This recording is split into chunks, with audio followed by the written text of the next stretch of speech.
วันจับมือถือนั้นแลกเบอร์ให้กันที่หาดปิงเอ็นจากคืนนั้นทุกวันนั่งคิดทุกคืนโทรหาคนยืนมืออื่นพอกันที่เก่า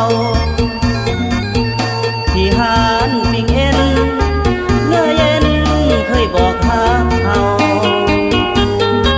อายมานั่งเฝ้าคอยเจ้าแฟนเฮาบ่เห็นหาดปิงเอ็นคงเป็นเพียงแต่อดีตหรือน้องมาคิดผิดนัดสองเฮาแอวบางนั่งเมื่อใจลอยนั่งคอยบ่เห็นน้องนางยืนคอยแคมทางข้างหานปิงเอ็นเคยกินกดเบอร์อยู่พินบ่มีสัญญาณติดต่อน้องเป็นจังน้อคือบ่มาตามเวลาอายสั่งปิงเอ็นจนเย็นเป็นรูดแล้วนะยืนคอยควันตาถ้าน้องมา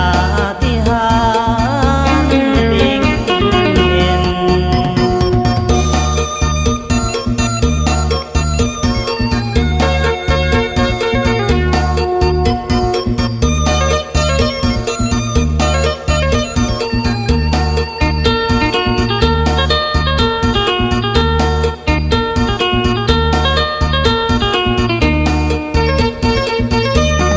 หาดปิงเอ็นคงเป็นเพียงแต่อดีตหรือน้องมาคิดผิดนัดสองเฮาแอวบางนั่งเมื่อใจลอย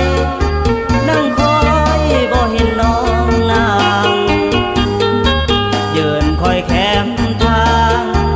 ข้างหานปิงเอ็นเคยกินกดเบอร์อยู่พินบ่มีสัญญาณติดต่อ